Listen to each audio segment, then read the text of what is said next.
Over the years, the Ultimate Fighter has become, well, a bit of a meme in the MMA community. I think it's kind of a consensus that if you come off of the Ultimate Fighter, you're probably gonna suck. So today I wanted to kind of go over the past Ultimate Fighter winners, specifically the past 6 ones, starting off with Neil Donchenko and ending with, well, I'll show you who we're ending with. But yeah, TUF is kind of just the last time TUF produced a decent fighter was 2016, and that was Tim Elliott. And Tim Elliott didn't even really count because he was already in the UFC. So the last time the Ultimate Fighter probably produced a good prospect, don't quote me on this, I think was probably Kamaru Usman. Probably the last time they produced a decent obviously Kamaru Usman's more than decent, but you know what I mean.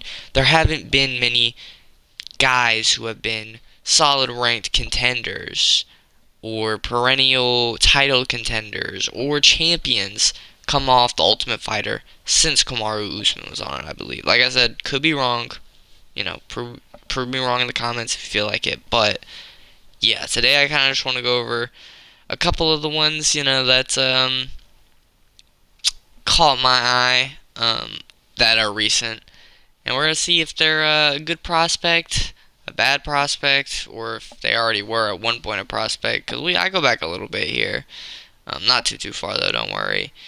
And first, we're gonna start off with the most recent winner of TUF, and another reason I'm doing this video is because I think they recently announced that they're doing TUF with Bisping and DC, which I'm kind of happy they're not doing it with fighters that we just don't care about anymore. Like, I think Shevchenko was going to be on at one point, and I was like, I don't know who's going to watch that season of TUF, but God bless them. But yeah, they're going to do Bisping and DC.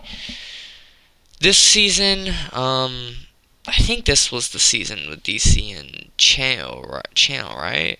I could be wrong, but anyway, most recent season of TUF, Daniil Danchenko was the winner of it. Daniil Danchenko's not an awful prospect. His only fight in UFC was against Alex Morono, which isn't a crazy win. He last fought in February, so hopefully he can get booked again soon. He's a pretty decent striker. He had an entertaining fight with Morono. And I can kind of see Danchenko being like a guy who stays just outside the rankings. Maybe gets like a 15 to like 10 spot little run. We're like, oh, Daniil might actually make a little run here. Then he runs into like a really good guy, and it's like, and then he runs into a guy who's a perfect stylistic matchup, goes on a bit of a skid. I could see him kind of having a Neil Magny route where like every now and then he'll be like, oh, yo, Santos is back, or Danchenko is back. And then, oh, Danchenko's gone. Oh, Danchenko had a good little fight. Danchenko's on a 3-fight losing streak. But I really like him. He's he's the welterweight Rafael Viziev with the way he looks. Looks. They fight kind of similar, but not really. If you know, you know. But yeah, I think he's actually a pretty solid prospect. He beat up Morono for a bit, but to be honest, it was a little too close for Morono.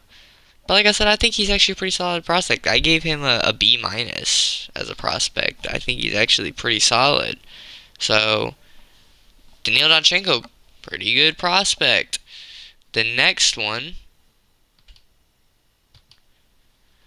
Myron Santos, actually a really good prospect. Myron Santos, I give a B plus because he actually looks pretty good. Obviously, I think I went over him a little bit in my Aljo. It was all finite prediction. He robbed Francis Marshall, to be fair. But he has some pretty good wins.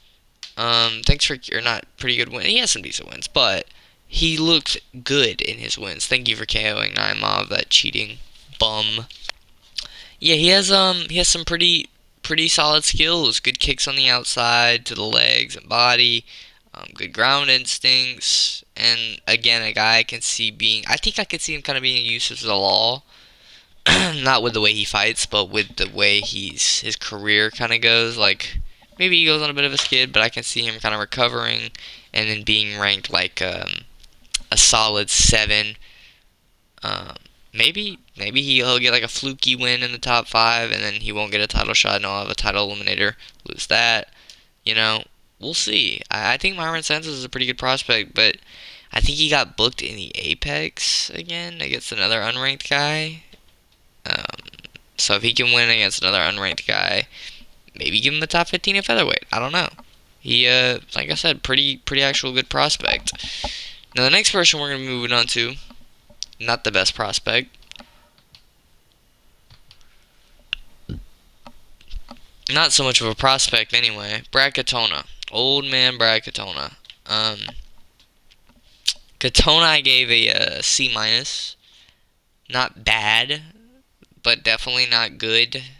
You know, he's like Brad Katona is a guy you feed to guys you see something in, because he's not awful, but he's never gonna beat like good guys. He'll beat like bad fighters, but as soon as you put match up with someone around his skill level or above it, he will lose. Like that's the kind of fighter Brad Katona is.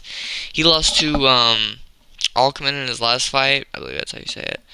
And his losses aren't bad. Alkman, or sorry, I've been saying Alkman. Almacan, forgot. Almacan, he lost to Alexandre Topuria. I think Umar as well. Like, see what I'm saying here? They feed him to good prospects. And Matsumoto, that's another one who, again, not a bad fighter. Not incredible, but not a bad fighter by any means. So, like, he's a guy you kind of just give because he's not awful, but he'll always lose to guys above his level. And he's another one of those fighters you kind of associate with TUF as just like, he's a marauder, Joe Rogan. Probably say that about Brad Katona. Um, but, anyway, moving on to the next one. Please, thank you.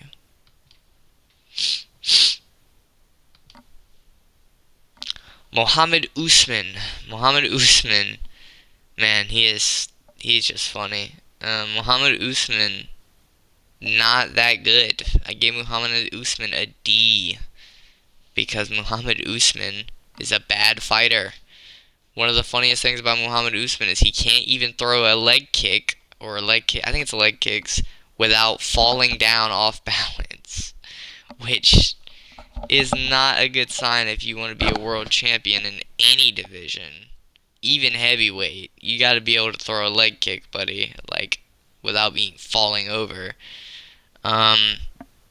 Yeah, this is where we kind of get to the tough winners where it's like, dude, jeez, like Brad Katona, like I said, you're like, yeah, he's not awful. Muhammad Usman's kind of when we go like, yeah, these are bad fighters, bro, and not in a like a that's a bad man right there. Like, no, that's a bad fighter. Like, he is not good. And Muhammad Usman's one of those. He's got a fight in the Apex, I think. Right there. We'll see how that goes. I don't dislike Muhammad Usman. He's just not a very good fighter. Loves to grapple, but he's just not nearly as good as his brother at it. And his striking's pretty bad. Power, I don't think is as crazy at all. Yeah, just not good. Not good at all. Bad. And let's move on to another bad prospect to come from TUF. That would be Ricky Turcios. Ricky Turcios is also a bad fighter. 2-5 in the UFC. Low quality on the feet. The dude shadow boxes at range. Like, what are you doing, brother? You're not gaining any aura. Super easy to sub if you're a good grappler, like we saw in his last fight. Yeah, kind of a guy. Same thing with Brad Katona, where you just feed him to prospects to say, look, he beat a TUF winner. Just like I think it is with Brad Katona. It's like, look, he beat a TUF winner. Because I guess that's cool to have on your resume, even though I've never looked at somebody's resume and say, look, he beat 2 TUF winners compared to this guy's one TUF winner. This guy's above him in the GOAT race. Like, I don't know. I've never seen it that way. Maybe that's how some people look at the GOAT race. I don't know. Maybe you're looking at TUF winners like, dude, this guy beat 3 TUF winners compared to this guy's 1 TUF winner. Okay, but who were the TUF winners that guy beat?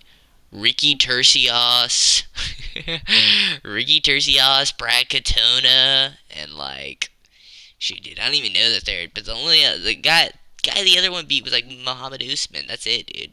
Wow, man, those are great wins for them. TUF winner, ooh, nutty. I'm gonna kind of just move past Ricky Tercios because he sucks. I kind of want to talk about the next guy because he's a pretty funny story to me. Next guy is Juan Espino.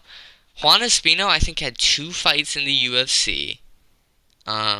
Lost to Alexander Romanov, who not a meme, and then retire is a meme. Then retired due to injury. There's not a lot to talk about. Um, but I just thought it was funny. He won a season of TUF, fought once, and I think the gap between his two fights is like 2 years, something like that. Like he fought in the Reebok era, and then he fought in the what's it called? The Venom era, as you can see, the early Venom era. Let me check real quick. So he fought. He did the TUF finale in 2018. Didn't fight again till 2020, and then didn't fight again until 2021. Wow. Interesting. Very, very interesting. The card he won the TUF finale on was the same card as Kamaru Usman RDA. Just randomly wanted to throw that out there. Interesting, though. Yeah, I just thought his career was really funny, and so I wanted to. Not the greatest. I mean, if you're losing Alexander Romanov, you're probably not that great. No disrespect to if you like any guys who lost to Alexander Romanov, but I feel like if you're a skilled fighter, you'll beat Alexander Romanov.